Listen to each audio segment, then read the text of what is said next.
Армысыздар, құрметті видео сабақты тыңдаушылар. Соңғы сабағымызды бастаймыз. Бүгін біз күй аңыз әңгімесінің 4-ші бөлімдегі, күй құдіреті бөлімдегі көркемдегіш бейнелегіш құралдарды талдайтын боламыз. Және оның әрине мағыналық қолданысын қарастырамыз. Ең бірінші бізде теңеу.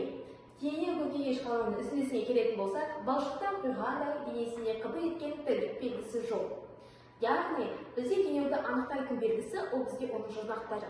Теңеу көркемдегіш құралы дай, дей, тай, кей жұрнақтар арқылы жасалады. Ол жердегі сөздерге мән беретін болсақ, құйғандай, яғни мына жерден дай жұрнағын көреміз. Ол жерге мағыналық тұрғысына келетін болсақ, бізде надың денесін балшықтан жасалғандай қатты бір тіршілік жүргісі жоқ екендігі, бір жансыз екендігін көрсетіп, бізде балшықтан құйған дене сияқты деп теңестіріп тұр. Сондықтан бұл жерде теңеу көркемдегіш құралы болады. Келесіне өтетін болсақ, эпитет. Эпитет баяуды күн сауынша табатын еңбек әйелінің әр қимылына жарасымды шираттық, әсем ептілік барына сүйсіне қарайды.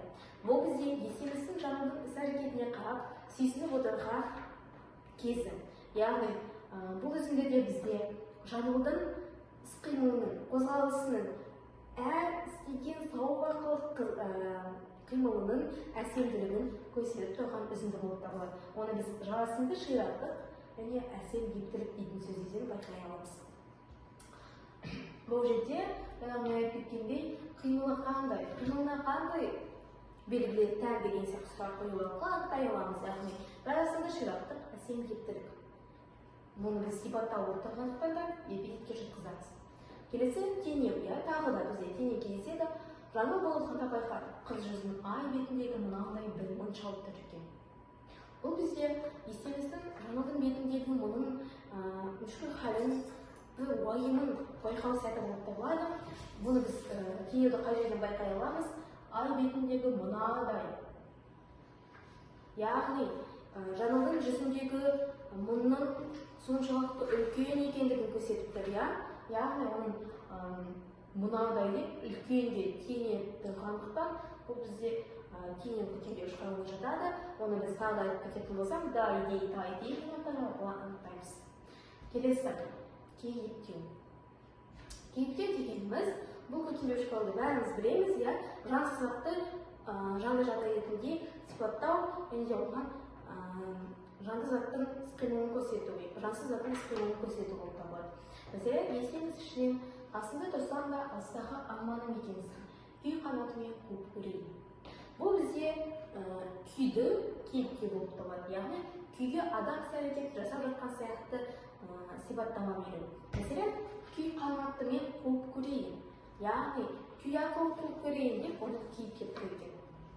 Келесі эпитет. Сәл иіліп, талдырмаш тұлғасы әсем майысқан қыз ұлдан алыстап беттеп кетеді. Бұл сөйлем негізі эпитеттен толықты, мәселен, талдырмаш тұлғасының әсем майысқан қыз. Әрине алыстап беттеп кетеді. Сонымен қатар, мына жерде біріншісін талдап кетейік. Талдырмаш тұлғасы әсем майысқан қыз. Яғни, жаңылдың тұлғасының әсемдігін көркемдігін бейнелеп тұрған эпитет болып табылады. Эпитет бізге белгілі бір бейнені, тұлғаны айқындау үшін, оның ерекшелігін оқырманның көзінен дәл көрсету үшін керек көркемдегіш құрал болып табылады. Мәселен, бұл жерде бізде әсем майысқан қыздың қыз қандай? Әсем майысқан. Қыз қандай? Талдырмаш тұлғасы әсем майысқан. Сол арқылы анықтай аламыз. Бұл жерде бізде қыз дейтін зат есіммен талдырмаш тұлғасы әсем майысқан дейтін сын есімдердің қосылу арқылы жасалғандықтан да бізде эпитет деп атасақ болады. Келесі экспрессивті, эмоционалды. Өзіңіз білетіндей, бізде алдыңғы бөлімдерді қарасаңыздар, экспрессивті, эмоционалды дегеніміз аталып тұрғанда бізде эмоцияны білдіретін сөздер. Оқырманға эмоцияны дәлірек, тереңдірек жеткізу үшін, оның оқырманның бойын еліктіру үшін қолданылатын эмоциялық сөздер, эмоцияны білдіретін сөздер. Мәселен, күйшінің де көзінен жас тамып кетті. Заманым өткен екен ғой, деп ақы жалт болды да, ажақын сен тарт деп саңқ етіп, домбыраны ауасымбетке тастай берді. Бұл бізде күйшінің, яғни есеміздің өкініш сәті, өзінің заманым өткенін түсінген сәті болып табылады. оның үміті болған еді және үміті үзіліп кеткен сәті болып табылады. Мінекей қалай бұл жерде бізде экспрессивті эмоционалды сөз қайсысы?